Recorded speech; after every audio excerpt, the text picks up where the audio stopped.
Hi there, I am Laina Orlando, and I want to share with you another episode of I Am the Light of the World. You are the light of the world. And for these messages that I receive, I use the teachings of A Course in Miracles to relay them as clearly as possible. So I want to read to you from A Course in Miracles, and this is in the book called The Manual for Teachers. A Course in Miracles has 3 books in it. It has a text, it has a workbook for students with 365 lessons, and then it also has the manual for those of us who want to teach what the Course is teaching us. This is what I call the mastery course, because to be able to teach this, you have to have learned it. And there is something inside of that course, this particular book, the Manual for Teachers, that is really powerful.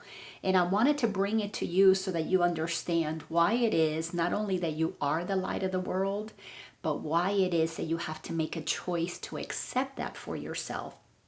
You see, humanity right now is in the midst of an ascension in consciousness. That means that we are like graduating from elementary school, maybe leaving middle school and moving into high school. We're moving to a higher level of using our mind, to a higher level of understanding the power of our heart. We are truly in a process of graduation. Ascension, that's the best way to look at it.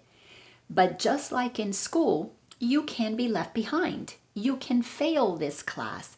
You could be caught in a space of repeating the same old lessons that you have been enduring. I did not understand this until I began to really truly understand what the Course was teaching me. You see, when we are not aware of how powerful we are, we literally are repeating everything over and over and over again. Incarnation after incarnation, we keep doing the same thing. And like Einstein said, that's insanity, because you keep doing the same thing expecting a different result. As smart as our politicians and our heads of corporations are, why do you think we keep repeating the patterns of war? Why do you think we keep repeating the patterns of failed economies, of pandemics? Why do we keep repeating things when there is another way of living in a perfect state of newness, where we literally are creating things that never have been before, that are beautiful, magical, and expansive, and absolutely honor the life, liberty, and happiness that each and every one is endowed to experience? How is it that we keep repeating? It's because we do not fully understand the power of our mind. And there are those who are invested in making sure that we don't understand this. So I bring these messages. They keep coming through me because the creative source of all that gives me these messages, I call it GESEL. It's an acronym, GSEL. God is the source of the energy of love. It keeps pushing these messages through me, saying, let humanity understand what's happening in as simple as of a way as I can possibly explain it, to entice you to consider another way, a way that is truly a miracle, because it is not of this world. So from the Manual for Teachers, I want to read this segment. It's called, What is the Peace of God? Most of us want the peace of God, the peace that passes all understanding. But few of us understand what that means, and even fewer of us are willing, once we understand it, are willing to commit to do what it takes to experience that level of peace. So it has been said that there is a kind of peace that is not of this world. How is it recognized? How is it found? And being found, how can it be retained? Let us consider each of these questions separately, for each reflects a different step along the way. First, how can the peace of God be recognized? Well, God's peace is recognized at first by just one thing. In every way, it is totally unlike all previous experiences. It calls to mind nothing that went before. It brings with it no past associations. It is a new thing entirely. There is a contrast, yes, between the thing and all the past, but strangely, it is not a contrast of true differences. The past just slips away, and in its place, is everlasting quiet. Only that. The contrast first perceived has merely gone. Quiet has reached to cover everything. Let me give you a visual of how I came to understand this.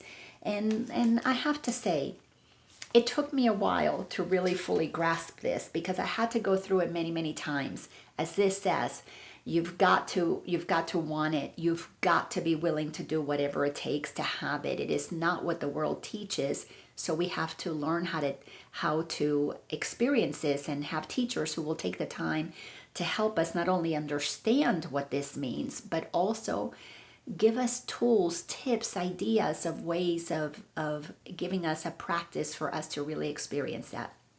For this to make sense, we have to understand what happens to every single one of us. This requires a level of spiritual maturity that unless you have this, what I'm about to say is not going to make sense. And if it doesn't make sense, I have lots of other videos that will help you better understand what it is that I am teaching. You go to my YouTube, Laina Orlando, and you'll be able to find them all there. But if you don't have an understanding that you are a divine being, that what you are is non-physical first and foremost, if you follow teachers like Abraham, of course, A Course in Miracles, lots of other channelers, the work of Paul Selig, the work of Lori Ladd. I mean, there are so many. When you are comfortable with the idea that the Hindus have been teaching for 4,000 or 5,000 years, we are all reincarnated beings. That means that we all come from the same source, and all of us come from the source of love. And when we enter into our human experience, we descend, we lower our frequency from being 100% pure love. When we are in that state of oneness with all that is, we descend into a physical body, become densified, and we come down into a world that tells us who we're supposed to be as a body. And when we are totally, completely believing that we are bodies because it's what the world teaches us. That's why our parents, when we're born, they count our fingers. Do you have 10 fingers, 10 toes? It's all about the body. Is it alive? Is it breathing? Is it okay? Is it healthy? So when we become, instead of just being this non-physical love that we are, when we believe that we are a body, we literally descend into believing this is who we are. Because we can feel the essence of our soul, we are still connected, knowing that there is more, which is why we seek God, which is why we seek to connect to something greater than we are. But for the most part, and for the simplicity of numbers, I'm going to say that we enter a space that when we think that what we are is a body, we only have access to maybe 1% of the truth of who we are, which means we begin to operate from a 99% thinking that what we are is just humans. And when we see bodies, we experience this thing called fear. That is what happens to us when we totally forget that what we are is love.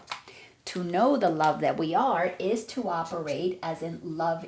Love is basically what God is, and it's what life is. Everything else that happens with the body has to do with fear. It has to do with death, and it has to do with everything that causes this sense of separation. So fear, basically, at the end of the day, our fears have to do with death. We don't want to be a body that's alone from, separate from other bodies, and we don't want to get sick. We don't want to die. So we operate in a 99% consciousness that death is real and this is what's going to happen. And religion then has taught us to fear death because this is when we go to hell, not fully understanding that hell is to live inside of the belief that this is real. When we operate from the goodness of who we are, knowing that we are eternal life, knowing that we are non-physical, well, we're operating at a higher level of consciousness. So this ascension that we're in the midst of is nothing more than where are we on this scale. Humanity, for the most part, operates at a very low level of consciousness. What intuitively comes to me is that humanity operates at a level of at the very least, 80% of all beliefs are that we are bodies. Yes, we go to church. Yes, we appreciate sunsets. And this is a collective. Not everybody is there, but as a collective, we allow for possibly 20% of the mystery of life to be our guide. Little children, if it wasn't for the little children, we wouldn't have this high collective number of 20%. When children are born, and they're born knowing that what they are is pure light, I'm going to use this lighter color, they're born with that light, that knowingness, love, God, life. It's the same thing as light. There's a lightness, it's an elevated state of consciousness. Little children bring that in, and as we get older, especially right before we cross the marker, and we're all going to do this, we cross a line, a threshold, where there's 51% of knowing the truth of who we are, and then there's that line is the 50%, and then we drop into that 49%. Remembering, when we're operating at that lower consciousness, we are literally operating, we're getting denser, we're getting darker, we're believing fears, we're believing things that are about the world, that we are our identity, our money, we are our stuff. We get densified because what we think we are, what we've been told we're supposed to be, do, and have, becomes our identity, as opposed to knowing that we're eternal creative beings. And as quickly as we change our mind, our experience would change. But because we get densified, we begin to believe things that are not necessarily true. When we drop below this 51%, we get really dark and dense. We really enter into a mind that is confused. We know that there's goodness. Little children, when they move from that young age and become teenagers, to me, that's when the shift really happens. That ornery teenager is a teenager that is being pulled out of their infinite imagination and pulled into the limitation of having to make a decision. They're going to go to college. What do you want to be? How much money do you want to have? This is what success looks like. This is what you're supposed to do, to make it out there in the world. And we let go of our connection to the non-physical and to infinite possibilities, and we descend into a finite sense of self. When we do that, well, that trajectory of beginning to believe more of what the world tells us causes us to lose our sense of self. And some of us will get pretty dark and dense, and we will densify, we will work our way down into these places. And let me just use these to show a little bit more of the contrast. And this is, thank goodness I have lots of little markers. So when we enter as the light of the world, it doesn't take us long to begin to get a little darker and begin to drop into the lowest possible places. So what this is telling us here, the peace of God is only going to be found in one place. That's it. When we know that we are love, that we are life, there is a sense of oneness with all that is. That is where peace comes from. You're at peace with all that is because you're not battling it. You're not going against it. You're not pushing. You're not pulling. You are being what you are, and in collaboration with other beings who operate above that 51% line, knowing the truth of who we are, where there's a certainty, a clarity inside, we don't fall into the density of the egoic mind that cannot be in oneness because it really believes in duality. We are, separate beings, and it is always at war because conflict is real to a confused mind. So let me read the second paragraph. So, how can the peace of God be recognized? It's not of this world. We brought it into this world from beyond, so we've got to connect to God so that we can re-access that peace. So that's how you find it, is you've got to know where to look. So how is this quiet found? Well, no one can fail to find it who but seeks out its conditions. God's peace can never come where anger is, for anger must deny that peace exists. Who sees anger as justified in any way or any circumstance proclaims that peace is meaningless and must believe that it cannot exist. In this condition, peace cannot be found. Therefore, forgiveness is a necessary condition for finding the peace of God. More than this, given forgiveness, there must be peace. For what except attack will lead to war? And what but peace is opposite to war? Here, the initial contrast stands out clear and apparent. Yet, when peace is found, the war is meaningless, and it is conflict now that is perceived as non-existent and unreal. So, when we begin this journey, I'm going to use a little yellow person. When we begin this journey, we descend into the lower density of the ego. So we have to make a choice that we don't want to live inside of a conflicted mind that is always at war with ourselves and with others. We've got to rise beyond that consciousness. This is what ascension is all about. How do you do that? We go into that quiet place where we realize there's got to be another way. There's got to be a way of peace. I'm tired of the conflict. Humanity as a whole, where we have been operating at 80% listening to the voice of the ego, believing that war and conflict are real, that they're necessary, that that's how we get to peace, which it never gives us that. We long for peace. So when we go into quiet, we tap into our soul, into our essence. Even if we're operating in 80% egoic thinking, the conditioning that we have received, that 20% is our lifeline. When we call into the truth of who we are to connect with us, it guides us and little by little has us walk our way back up to feeling that peace of who we are. This is a choice that we have to make. So the question is very simple. How can we find the peace? How can we recognize it? We long for it. That's how we recognize it. And how is this quiet found? By realizing what keeps us from feeling it. We've got to recognize that there is this war in our mind. There's the lack of peace inside of us is because we're not at ease within ourselves. So when you recognize I want some peace, you've got to do the steps, which are very simple. You choose to rise above the insanity. You choose to look at things differently. You can't solve a problem with the same mind that created it. So if you're in anger with somebody, you cannot continue to attack them and expect peace. You've got to begin to look at it from a different perspective. Get at least to where you're 51% accepting, maybe this is my holy brother and sister. And if I really desire peace, what do I need to do to connect with them? What is it that I am looking at that has me be at war and in conflict? Now, the first thing is I'm looking at them as someone separate than me. The first way to get to peace is to realize there is oneness. We're all made of the same energy. Like an ocean, we're all made of the exact same water. And all of us are different aspects of that ocean, different waves. Some of us are droplets of rain falling down. Some of us are water coming out of a hose. Some of us is literally a wave on the ocean. But it is all made of H2O.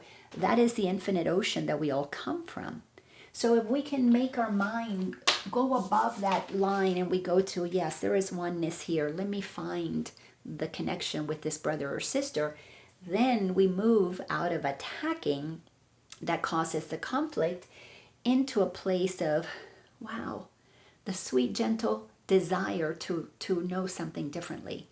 The peace begins to return and we can forgive ourselves then for going, wow, I was only in conflict with that one because I didn't know how to quiet my mind from the confusion and the attacking. But now that I understand that I have to say, there's a peaceful place in me, let me reach it in me. It doesn't come from the outside. There's a peaceful place in us. Why? Because we brought it. So we're connecting to that higher dimension in us. Then the next logical question is, how is the peace of God retained once it is found? Well, returning anger in whatever form will drop the heavy curtain once again. If I get angry, I'm going to come down here. So I've got to recognize that it's inside of me. I don't want to drop that heavy curtain again because I need to understand that the belief in peace cannot exist if I deny it. If I am believing conflict is my reality, that's what I'm going to feel. If I believe peace is possible, then I have to rise above my righteousness to condemn that which is in a lower density. So inside of me, I have the voice of my soul, I've got the voice of my ego, and the ego is always, always, always operating from fear. And this is one of the most challenging things for us to understand, is that our egoic mind is nothing more than all of the beliefs that we hold as true that cause us to forget the truth of who we really are. You know, little babies, they don't know that they're bodies until they begin to feel it, and then it all gets named, and that becomes the truth of who we think we are. So we've got to begin to question the reality of who we are. And the church has done a big disservice by putting God outside of us, even though Jesus came to teach us that God is within. Kingdom of heaven is within. God, heaven, it's all the same thing. It is that peaceful essence, that love that is within us that creates all that is. We emanate from that peaceful place, but we forget it because we don't remember what we are. We get conditioned into believing other things. So then, how are we going to retain this peace? Well, war is accepted if we choose to go into the conflicted duality, the egoic sense of otherness. And in that space, we lose our peace. Now must you once again lay down your sword, although you do not recognize that you have picked it up again. But you will learn as you remember even faintly now what happiness was yours without it, that you must have taken it again as your defense. Stop for a moment now and think of this. Is conflict what you want, or is God's peace the better choice? Which gives you more? A tranquil mind is not a little gift. As the light of the world, this is who we all are. We get conditioned into believing that we're not non-physical. It takes a lot of work to unwind the mind from those beliefs that have us think that we're just separate bodies, that bodies are born and die, and that's all there's to us. We've got to move out of this idea that death is final, that that's the way that it is, and move into the place that we begin to understand that we are endowed by the Creator with the same inalienable rights to life, eternal life, a liberty, a freedom to choose to descend into darkness, into conflict, into separation, or we can choose to ascend into the places of happiness, of joy. Course in Miracles is really clear. It has absolutely changed my life, but it is very clear. It is a course in mind training. We have to train our mind. Every thought that we have moves us down or up. Those are the only two ways that we can go. We can descend, or we can ascend in consciousness.